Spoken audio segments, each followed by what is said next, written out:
हेमंत जी, ये बहराइच हो या उधर बाबा सिद्दीकी की हत्या हो या कुछ और, इसके कारण किंतु परंतु इन सब पे हम ना जाते हुए इससे जरा देश की सियासत और सियासी हालात की चर्चा जरूर करना चाहेंगे। आप कैसे देखते हैं इसके जरिए, क्या अब पॉलिटिक्स में कुछ बचा है? इसके जरिए क्या अब पॉलिटिक्स में आप और कुछ अच्छा कर पाते हैं? क्या यहां से आपको लगता है, आपको मतलब मैं आपके लिए नहीं कह रहा हूं, मैं पार्टियों के लिए कह रहा हूं, कि लगता है कि महाराष्ट्र में विजय पताका लहरा देंगे, इधर 10 सीट हम जीत जाएंगे, उत्तर प्रदेश में जो उपचुनाव हैं उसके, या हरियाणा में जो कुछ हुआ उसको लेकर जो उत्साह आपका चरम पे है, लेकिन वहां भी आपकी ही पार्टी के दो अलग अलग गुट हैं। जो मुख्यमंत्री अनिल विज अलग मुख्यमंत्री बनना चाहते हैं, राव इंद्रजीत अलग मुख्यमंत्री बनना चाहते हैं। ये सारी चीजें क्या खत्म हो जाएंगी? हेमंत जी। धन्यवाद राजीव जी। बहराइच में जो हो रहा है वो कोई अलहदा नहीं है, बल्कि पूरी उसकी क्रोनोलॉजी देखनी पड़ेगी, तब चीजें साफ होंगी। सबसे पहली बात तो मैं ये मानता हूँ कि बहराइच में कोई दंगा नहीं हो रहा है, बल्कि यह भाजपा और संघ प्रायोजित हिंसा है, जिसे सरकार और प्रशासन का संरक्षण प्राप्त है। और ये इस वजह से हो रहा है कि प्रधानमंत्री से लेकर के और आरएसएस प्रमुख का जो अभी रवैया है, आरएसएस प्रमुख ने जो भाषण किया था विजयदशमी के दिन और जिस तरह से उसको ट्वीट किया था प्रधानमंत्री ने, वो पूरा एक तरह से वो संकेत है कि देश को किस दिशा में ले जाना है। ये बहराइच ही नहीं, बल्कि पूरे देश में जिस गाने की चर्चा कर रहे थे अभी पंकज जी, इस तरह के गाने हर प्रत्येक, खास करके जो हिंदी पट्टी के जो राज्य हैं, उन राज्यों में गांव-गांव में इस तरह के कैसेट आपको दशहरा में, रामनवमी के दौरान बजते हुए मिल जाएंगे।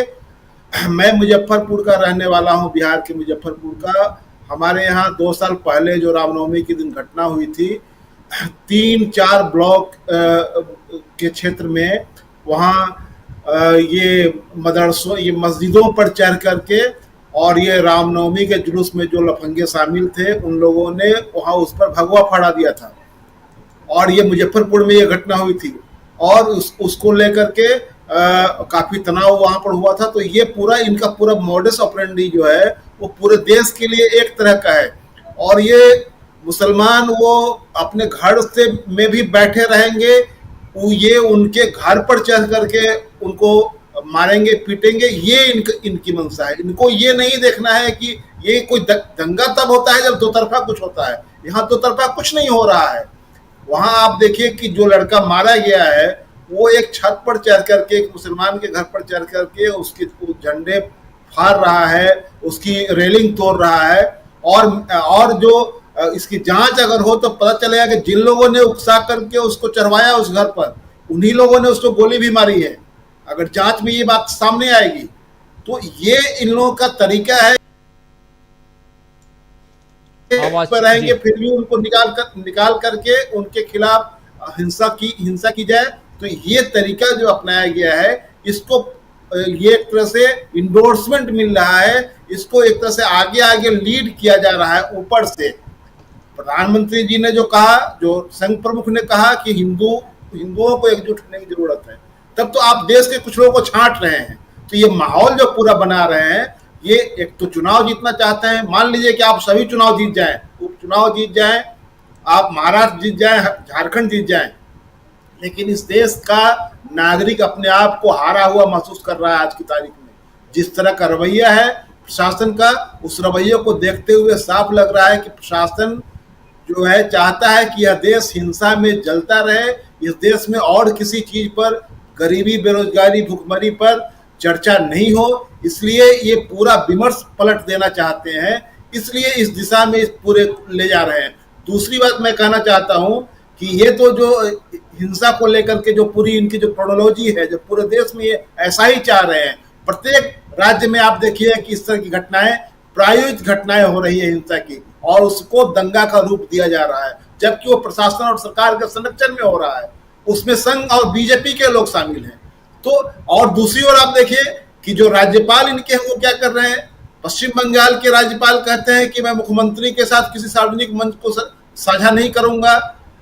जम्मू कश्मीर के जो उपराज्यपाल हैं उनसे जो उमर अब्दुल्ला मिलने के लिए जाते हैं तो वो चेहरा ऐसा बना करके उनसे मिलते हैं जैसे लगता है कि कौन सी आफत आ गई है, कौन सा आदमी सामने आकर खड़ा हो गया हुआ है। तो ये जो पूरा ये आप बॉडी लैंग्वेज को पढ़ेंगे तो उसे साफ साफ लगता है कि एक तो जनता के बीच में आपको हिंसा और नफरत का माहौल बनाना है, दंगा करवाना है। दूसरी ओर जो विपक्ष है उसको डिमीन करना है, विपक्ष को भी साइडलाइन करना है। विपक्ष जीत करके आ जाए फिर भी उसको कोशिश करनी है कि उसको सरकार न चलाने दिया जाए। ये जो रवैया है ये पूरा खतरनाक है इस देश में, कि इस देश की डेमोक्रेसी के लिए और इस देश के आम आवाम के लिए, इस देश की साझी विरासत को लेकर के और इस देश के जनतंत्र को लेकर के ये बहुत बड़ा खतरा है। और ये बिल्कुल सोची समझी साजिश के तहत ऐसा हो रहा है। जो कुछ इसमें हो रहा है वो सरकार की जानकारी में हो रहा है। सरकार का रवैया बिल्कुल एक तरफा है, उसमें सरकार कानून व्यवस्था नियंत्रित करने की कोई कार्रवाई नहीं कर रही है। आप जो अखिलेश यादव, अब लोगों को बोलने में भी डर लग रहा है। अखिलेश यादव जो कितना कंट्रोल्ड करके बोल रहे हैं अपने आप को, अजय राय वो जो बोल रहे हैं, आप समझ लीजिए कि माहौल किस तरह का बना। ये चाहते हैं, बीजेपी की सरकार चाहती है कि यही इसी तरह का माहौल बना रहे। हमारे यहाँ बिहार में आप देखिए हरिभूषण ठाकुर बचौल जैसा उनका उपनाम है उसी तरह बाचाल है। वो फालतू बातें बोलना उनकी फितरत में शामिल है। जुलाई महीने में निशिकांत दुबे ने एक बयान दिया कि बिहार के सीमांचल के कुछ जिलों को केंद्र शासित प्रदेश बना दिया जाए। उस पर हरिभूषण ठाकुर बचौल ने उसमें भी बयान दिया था, उसको लेकर के काफी निंदा हुई थी। जेडीयू के लोगों ने इसको काफी इस पर नाराजगी जताई थी और अभी फिर वो बयान दे रहे हैं। तो आप देख लीजिए, बहराइच में दंगा होता है, यहाँ बिहार में एक विधायक क्या बोलता है कि ये जो इलाके हैं यहाँ हिंदुओं की बेटी बहुओं की इज्जत खतरे में पड़ गई है। 20 साल से तुम सरकार चला रहे हो, 20 साल से सरकार में साझीदार हो और उसके बाद कहते हो कि सीमांचल में वहां हिंदुओं की माँ बहन और बेटियों की इज्जत खतरे में पड़ गई है। ये सीधा सीधी एक मुसलमानों को टारगेट करना है, तनाव का माहौल बनाना है, जवाबी कार्रवाई का इंतजार करना है। तो वहां कोई समुदाय नहीं लड़ रहा है बल्कि बीजेपी का संगठित गिरोह, संघ का संगठित गिरोह इसमें काम कर रहा है। इसको अलग अलग मुख्यमंत्री, राज्यपाल, मंत्री, विधायक, सांसद सब लोग इसको एक तरह से इंडोर्समेंट दे रहे हैं। पूरे देश में ये माहौल है। और अंतिम बात कि जो बाबा सिद्दीकी की जो हत्या हुई है वह राजनीतिक हत्या है और वह चुनाव से जुड़ा हुआ मसला है। और जिस तरह से लॉरेंस बिश्नोई को गुजरात में ले जाकर रखा गया है, देश में सबसे सुरक्षित जेल तिहाड़ जेल है।